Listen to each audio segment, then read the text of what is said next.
fait, puisque l'année suivante, donc, ça se passe à Paris en général. Et pour terminer, je souhaite également la bienvenue, parce que c'est un événement marquant et très particulier cette année, au 40e bataillon des collectionneurs de véhicules militaires, les CVM. Voilà, à son président Michel Herrero, qui est là-bas, voilà. Et à la cheville ouvrière, comme j'ai déjà eu l'occasion de le dire vendredi, à Bernard Le Grandeur, qui est ici tout à côté, donc capitaine de l'armée des États-Unis. Bonjour. Voilà. Je n'ai pas pour très longtemps. Comme je l'ai dit, la commune de Mauléon prend dorénavant en charge cette commémoration-là. Et je vais dire sans jeu de mots, faute de combattants. Pour moi, c'est deux signes. Ça veut dire d'abord que le nombre des anciens combattants diminue. Et il diminue, et ça va être de plus en plus un devoir de mémoire que vont devoir prendre les enfants et les petits-enfants.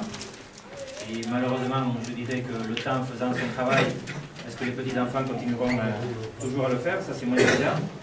Et donc, ça diminue, et nous aurons, tout à l'heure, je vous proposerai une minute de silence à la mémoire de Louis Mendive, que nous avons accompagné sa dernière demeure, donc c'était cette semaine, et qui était un assidu donc, de cette commémoration.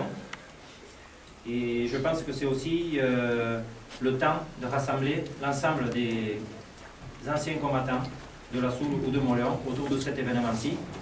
Et la commune, donc collectivité locale organisant l'événement, nous organisons, et je pense que 65 ans après, le temps donc est venu, comme je le dis, de rassembler l'ensemble des personnes qui se sont impliquées et des organisations qui se sont impliquées dans la libération de notre territoire et d'en garder la mémoire.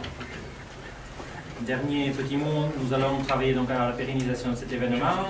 L'idée, ça pourrait être que, pour nous c'est une date importante, que le deuxième week-end de septembre, celui qui suit le rallye des cimes en fait, pourrait être la date que nous retenions pour cela.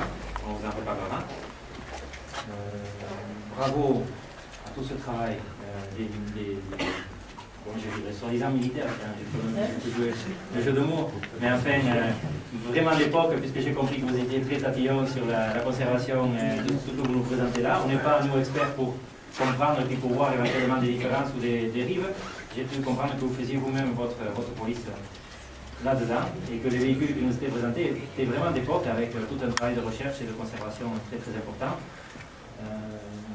Bienvenue à Mauléon, là vous avez presque fini, vous allez repartir, mais si vous avez l'occasion de revenir, ne serait-ce qu'en on voit traverser la commune, ça sera devant quelqu'un qu'on vous accueillera et qu'on vous servira peut-être un petit apéritif. Donc merci à vous d'être venus, d'avoir fait ces efforts, de venir des Landes, mais y compris de la Gironde, j'ai compris, sur vos deniers personnels, avec des véhicules qui sont à l'essence, et donc ils consomment énormément. On a pu comprendre que ça pouvait aller jusqu'à 1 litre au kilomètre. Donc bravo, et je passe la parole à M. Oustalo, ici présent, qui va vous parler au nom des médaillés militaires.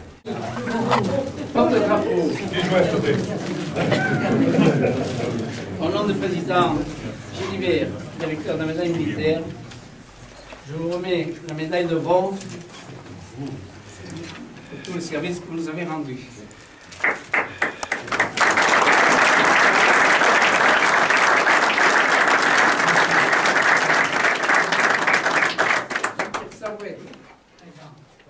Au nom du président directeur général, Merci, je vais peut-être bousculer le protocole. Je remercie d'abord les participants d'être venus aussi loin. Ensuite, c'est les gens qui nous ont aidés, j'entends par là les commerçants qui nous ont bien aidés avec les pavés publicitaires, les services de la municipalité de Mauléon, les services techniques qui ont été présents chaque fois qu'on leur a posé un petit problème, enfin que nous rencontrions un problème, ils ont répondu présent, même tard le soir. Avec un petit merci particulier à Sébastien Chalat, avec qui on travaille depuis bientôt 6 mois et demi pour la mise en place de cette manifestation. Et puis vous, monsieur le maire, pour votre accueil. Et à ce titre-là, on souhaitait vous remettre un petit cadeau souvenir. Voilà, c'est pas grand-chose, mais il faudrait vous changer la vitrine en bas parce que je pense qu'elle a commencé à être un petit peu avec votre gentillesse. Michel, merci encore. Michel, bravo.